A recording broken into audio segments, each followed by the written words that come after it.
Hola a todos y todas, espero que se encuentren muy bien. En esta sesión vamos a hablar de cromatografía y este es el tercer video de la clase de intercambio iónico y cromatografía del curso Operaciones Unitarias 2 de la Pontificia Universidad Católica de Chile. La cromatografía es una separación basada en alta selectividad, útil para separar compuestos similares a lo largo de todo el rango de pesos moleculares. La cromatografía es útil para separar mezclas típicamente difíciles de separar por otros métodos o cuando se requiere una pureza muy alta. Entre las aplicaciones se encuentran la separación de alcohol en aire para Alcotest, distintos aspectos del control de calidad en industrias farmacéuticas y de alimentos, y medición de propiedades termodinámicas, cinéticas y físico-químicas de mezclas, sobre todo cuando se requiere conocer de manera precisa la composición de la mezcla. La cromatografía es un tipo de adsorción. Y ahora vamos a ver el video Separación por cromatografía del canal de divulgación en YouTube, que aquí pueden entrar a el link que tiene algunos otros videos de operaciones unitarias.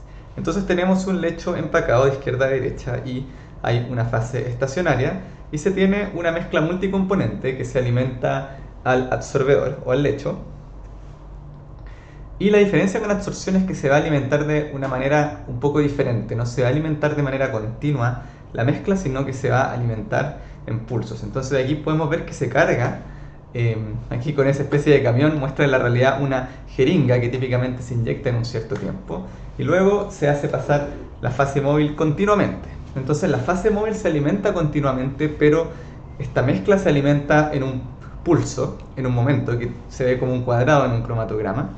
Y ahí podemos ver cómo las distintas especies salen en distintos momentos. La especie roja aparece primero, luego la amarilla, luego la azul, y la negra realmente es tan afín al absorbente que se queda ahí.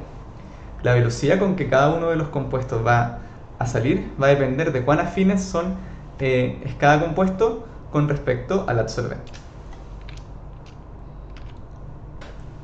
Entonces podemos clasificar la cromatografía por escala de producción desde flujos pequeños hasta flujos altos. La cromatografía analítica, o una de los tipos de esta cromatografía es Low Pressure Liquid Chromatography. También hay High Pressure Liquid Chromatography. Y esta básicamente consiste en una celda muy pequeña con un absorbente que puede ser una resina o similar, en donde los flujos tienden a ser bajos y las eficiencias de separación tienden a ser altas. Luego tenemos cromatografía preparativa, disculpen, el HPLC está a una escala un poco más grande. Nuevamente sigue siendo una corriente igual pequeña, ¿sí? Siempre tener eso en mente en comparación a otras operaciones unitarias, de una escala semi-industrial dependiendo del tamaño del cromatógrafo. Y aquí la diferencia es que se requiere un equipo bastante más sofisticado, con más control, mejores materiales para resistir altas presiones.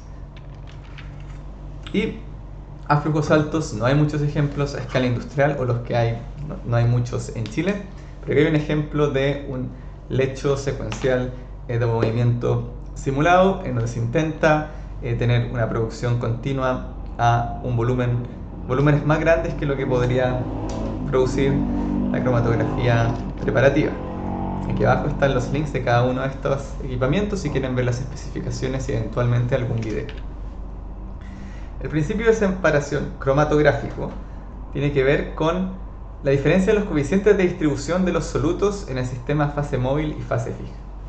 Entonces ahora centraremos la atención en la figura que aparece a la derecha y dejaremos de leer, donde tenemos a la izquierda el comienzo de la columna de cromatografía, que es un lecho empacado, y a la derecha tenemos la salida. Entonces en todos estos casos se está alimentando continuamente fase móvil y se alimenta la mezcla en un pulso. Esta mezcla tiene los componentes 1 más 2 y se genera este es el perfil de concentración del PIC. En un principio es simplemente un rectángulo, porque uno empieza a cargar y después descarga de manera discontinua a medida que va transitando el soluto por el lecho empacado. Parte de ese soluto se va a absorber en el absorbente, y una vez que pasa el pulso va a haber una diferencia de concentración entre la concentración del soluto en el absorbido y la fase móvil, y va a salir del absorbente. La velocidad en que este proceso de adsorción y desorción ocurre va a depender de cuán afín es el soluto con el absorbente. Mientras más afín sea el soluto con el absorbente, va a pasar relativamente más tiempo absorbido. En este caso sería el compuesto 2, mientras que el compuesto 1 va a ser menos afín con el absorbente y va a tender a salir más rápido. Va a pasar más tiempo en la fase móvil que en la fase sólida. Entonces aquí podemos ver que ocurren distintos fenómenos. Uno de los fenómenos que ocurren es esta suerte de difusión, que no ocurre necesariamente únicamente por la difusión molecular, sino que esto es una cosa que ocurre debido al equilibrio de absorción. También hay difusión, ¿sí? Y es interesante porque si uno implementa esto en un método numérico, puedes tener difusión numérica que no es realmente lo que uno vería en el cromatograma, así que hay que tener ojo ahí en no implementar un método muy difusivo. Y a medida que va pasando el tiempo, en C tenemos la separación de bandas. No hay una separación total, aquí hay bastante difusión. Entonces, eventualmente, si uno quisiera tener las bandas totalmente separadas, se necesitaría una columna más larga. Entonces, en las próximas diapositivas vamos a ver qué significa el peak y qué significa el ancho del peak. La concentración de cada uno de los componentes es proporcional al área bajo la curva. Ahora volvemos al texto. Podemos ver que la fase móvil puede ser un gas en cromatografía de gases o un líquido en cromatografía líquida. Esto va a producir que los solutos se muevan a diferentes velocidades a través de la columna. Y estas columnas pueden operar en modos de elusión, adsorción y desorción. Elusión tiene que ver con la carga, ¿sí? Con la carga de fase móvil desplazando todo. Entonces, un resumen de la idea anterior: el soluto 1 se desplazará más rápido que el soluto 2 si el soluto 1 tiene una afinidad menor a la fase estacionaria o mayor a la fase móvil que el soluto 2. Y la producción continua se obtiene mediante inyección por lotes cíclica o cyclic batch elution, ¿sí? Entonces se alimenta por un cierto tiempo la mezcla, se deja pasar el suficiente tiempo para generar una... Esto va a depender de la velocidad del carrier, ¿cierto? Pero podemos la velocidad del carrier, estamos midiendo concentración versus tiempo, y una vez que tenemos la suficiente separación, podemos inyectar de nuevo. Ahora, esta separación va a ser diferente y va a tener que ver con este cyclic batch elution, va a depender de un montón de cosas, ¿sí? Porque yo no necesito realmente que salgan los peaks antes de alimentar otros, sino necesito simplemente que los nuevos peaks que pudiera eventualmente dibujar no se topen con los otros. Aquí vamos a dibujar uno de manera ilustrativa. Entonces imagínense que estamos en un proceso de cyclic batch elution y cargamos después de un tiempo determinado, digamos que puede ser ahí, y aquí eventualmente se nos van a generar 1 y 2, y probablemente aquí no van a estar también separados como a la izquierda. Entonces constaría de eso, ¿sí? Ahí aparecerían, digamos, todas las rayas que aparecen también a la izquierda. Sí, pero hay que tener ojo con que estos dos peaks no se toquen, porque ahí ya estaríamos totalmente contrario al objetivo de la operación, que es separar. El equilibrio en cromatografía gas-líquido es poco intuitivo. Entonces imagínense que tenemos el caso en que la fase estacionaria es un líquido y la fase móvil es un gas. Extraño. Puede ser, ¿sí? Ya un poco diferente a una columna de absorción tradicional, donde el equilibrio líquido-gas, vamos a tener la presión parcial de A sobre la presión total. Estamos pensando que la fracción molar de la especie A en la fase gaseosa va a ser igual a la presión parcial de A en la interfase y eso va a ser igual a la presión de vapor de A por la fracción molar de A en la fase líquida por el coeficiente de actividad dividido la presión. Esto se puede escribir en términos de relación de concentraciones. Y entonces a continuación tenemos las relaciones concentración-fracción molar que nos permiten escribir la concentración molar de A en la fase gaseosa en términos de I sub A y la concentración de A en la fase líquida en términos de X sub A. Luego se puede reemplazar esta ecuación por Y sub A igual CAG dividido M sub A rho mg, que aparece MAG, y x sub a por c sub a l dividido xa rml ma, y se obtiene esta expresión donde se puede escribir un coeficiente de distribución k sub a, y la concentración de A en la fase líquida va a ser igual al coeficiente de distribución por la concentración de A en la fase gas, donde el coeficiente de distribución va a depender de la presión total dividido el coeficiente de actividad de A y la presión de A por dA por la razón de la densidad. Eso fue que hay una razón de densidad de soluto versus mezcla líquida. La razón de la densidad de la fase líquida sobre la densidad de la fase gaseosa por la concentración de A en la fase gaseosa. Este número tiende a ser grande. Entonces la masa de fase móvil por unidad de volumen ser simplemente la densidad de B por la superficie. Continuando con la cromatografía de gas líquido, para obtener una buena separación, el pulso de alimentación idealmente es bastante pequeño. Entonces cuando este pulso de alimentación es pequeño, no quiere decir que además de que se inyecta poco, se inyecta diluido. Cuando está diluido, este coeficiente de actividad tiende a ser aproximadamente constante. Y el coeficiente de partición para una cromatografía isotérmica tiene la siguiente forma. La masa de equilibrio del soluto A por unidad de volumen del leche, podría ser un B sub B, para que quedara más claro, es igual a la expresión que aparece a la derecha. Entonces tenemos la fracción de vacío del lecho, epsilon, por la concentración de A en la fase gaseosa, más la concentración de A en la fase líquida. Esto se puede escribir como C sub a G, epsilon más K sub A. El tiempo que toma un componente A no absorbido en salir de la columna con la fase móvil va a ser igual al largo de la columna por la fracción de vacío del lecho dividido U sub 0. ¿Sí? Entonces aquí es fácil confundirse, porque uno dice, ¿qué tiene que ver la fracción de vacío, profe? Bueno, mientras más fracción de vacío se va, y la fracción de vacío puede ir hasta 1, ¿cierto? Si tenemos, si la fracción de vacío es 1, bueno, es puro gas. Si la fracción de, entonces va a ser simplemente L partido U0, pero si la fracción de vacío es menor, ese tiempo va a tender a disminuir. ¿Y por qué va a tender a disminuir? Es porque aquí se ocupa una cierta velocidad característica. Si la vamos a poner en verde, en celeste, vamos a decir que esto es L partido una velocidad característica. La voy a llamar V0. ¿Sí? Y es un poco más fácil, al menos a mi parecer, de ver de L U sub 0 partido epsilon. ¿Sí? Entonces uno puede ver aquí inmediato que a medida que epsilon se va achicando y se va acercando a 1,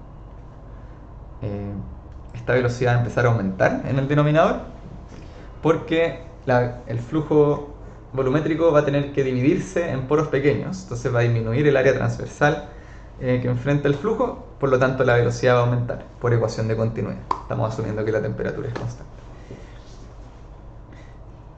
Sin embargo, se escribe así porque se puede escribir de una manera un poco más relevante a la separación, y no solo los fenómenos de transporte, como el tiempo de retención de un componente A, considerando la separación entre las fases móviles y las fases estacionarias. Entonces aquí aparece el coeficiente de partición como el tiempo.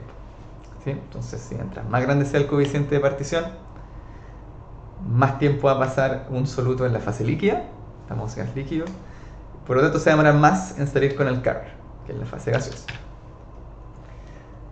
fase móvil. Típicamente, este valor de K sub A, el coeficiente de partición, es mucho más grande que la fracción de vacío, y en este se puede aproximar a que el tiempo en que sale un compuesto que demora en salir va a ser igual a la razón, no igual, sino que va a ser proporcional al coeficiente de partición. Entonces, haciendo algo de matemáticas, se puede encontrar una fórmula bastante simple para definir una especie de selectividad, alfa, que es más bien 1 partido de la selectividad. ¿Sí? Porque tiene que ver con es selectividad, es 1 partido de selectividad en la fase gaseosa o selectividad en la fase líquida, pero al final del día, mientras más grande el número, más tiempo, más diferencia de tiempo va a haber entre que sale la especie A versus la especie B. Entonces, aquí podemos ver que es inversamente proporcional al producto del coeficiente de actividad por la presión de vapor. Y podemos ponernos en un ejemplo de un compuesto muy volátil. Imaginémonos que A es tremendamente volátil y B no es para nada volátil. ¿Sí? Entonces, si A es muy volátil, este valor va a ser alto. Digamos que gamma A y gamma B pueden ser aproximadamente 1 en nuestro ejemplo imaginario. Y B no es volátil, entonces este valor va a ser mucho más pequeño. Entonces, en este caso, este alfa vendría siendo la razón de tiempos de retención. Va a ser pequeño porque T sub A va a salir primero. Típicamente uno lo ordena para que el que sale primero esté en el numeral. Pero no siempre es así. Aquí, antes de meternos en todas las ecuaciones, vamos a ver la figura. Tenemos concentración versus tiempo.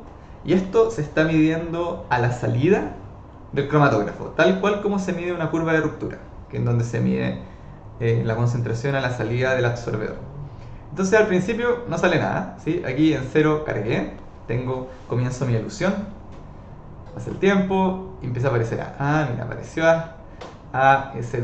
Entonces es el soluto menos afín al absorbente. Pero también aquí me doy cuenta que el T sub A estrella lo mido hasta que llega a la mitad del pic, ¿sí? No antes ni después, ¿sí? En la mitad del pic. Y luego, mira, empieza a bajar. ¿Por qué empieza a bajar? Bueno, empieza a bajar por todo este cuento del equilibrio de absorción y desorción.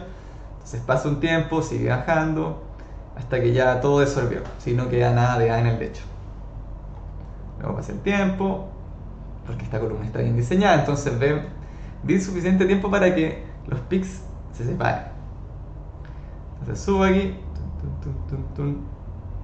voy a salir B. Entonces lo primero que me doy cuenta es que hay bastante más de B que de A, ¿sí? O sea, esta área bajo la curva B es más grande que el área bajo la curva A.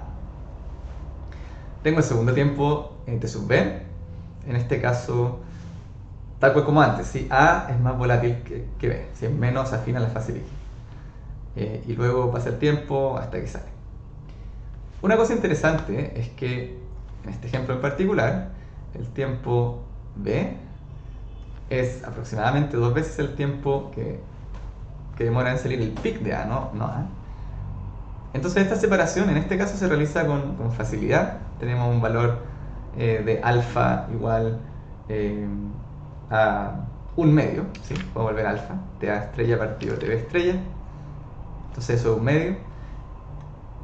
La otra cosa importante es este T estrella partido delta T, ¿sí? Una medida del número de etapas ideales de equilibrio, donde delta T es todo ese ensanchamiento que se toma en la proyección de las...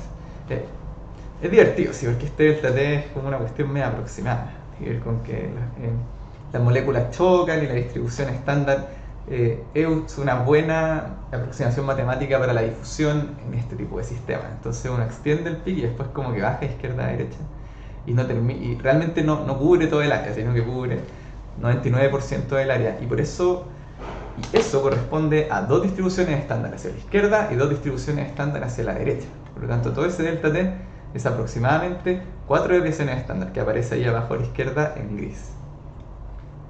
El volumen de retención se define como la cantidad de gas desde la aparición del compuesto, aquí, hasta la mitad del pic. ¿Sí? Se calcula de esa manera. Y para una condición de separación eficaz se requiere que la diferencia entre los tiempos en que llega el pic sea mayor o igual a la suma de el semilargo de cada uno de los pics, ¿sí? Delta TB partido 2 más delta T sub A partido 2, que se pueden ver aquí en la figura. ¿Sí? En este caso se ve bien, ¿sí? Porque tenemos ese pedacito y TB menos TA. ¿Qué pasa si no? Un pedacito de una de las curvas va a tocar en la otra y básicamente vamos a tener un punto en que está saliendo mezcla, ¿sí? No es la idea. Entonces, todos estos n, tenemos número de etapas ideales de equilibrio y número mínimo de etapas teóricas. Entonces, uno depende exclusivamente de alfa, que va a ser la razón de tiempos de retención, y el otro es algo más empírico que lo podemos leer del cromatograma. Con este número, entonces tenemos la diferencia entre etapas ideales de equilibrio y número mínimo de etapas teóricas. Entonces estas etapas de equilibrio las podemos ocupar para dimensionar la columna de cromatografía. Este gráfico muestra en el eje vertical la altura de un plato teórico, ocupando el n anterior, y en el eje X podemos ver la velocidad en centímetros por segundo. Es una velocidad lineal promedio de la fase móvil. Entonces podemos ver para distintos números de etapas teóricas, ¿sí? 20, 30, 30, 40, 40, 50, 50, 60, 100 a 150. A medida que vamos aumentando estas, perdón, no etapas teóricas, sino distintos diámetros. A medida que vamos aumentando el diámetro de sub p, falta la unidad aquí, ya la vamos a poner. A medida que aumentamos el diámetro, la altura de cada una de las etapas teóricas va a disminuir, lo que va a ser bueno. No siempre vamos a querer maximizar el diámetro porque ahí va a haber necesitamos tener una cierta área de transferencia de masa, etc. Entonces hay que tener ojo. Entonces estos datos experimentales muestran la dependencia de esta altura de un plato teórico con la velocidad promedio para distintos diámetros del empaque.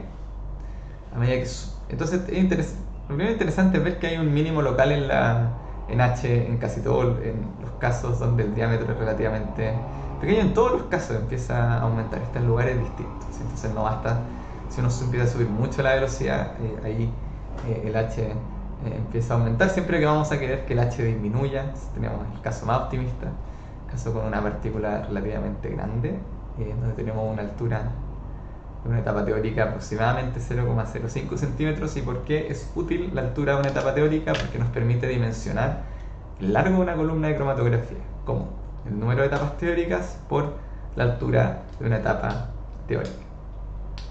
En este caso, la altura de una etapa teórica debería estar también en centímetros. Lo vamos a corregir aquí de inmediato.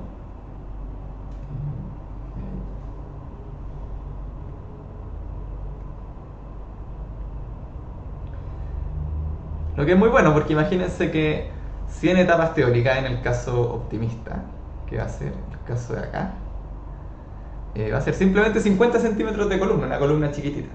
Y 1000 van a ser, 5 metros de columna, que es algo que también se puede construir a escala semi-industrial, inclusive a escala de laboratorio, si uno tiene un laboratorio lo suficientemente grande.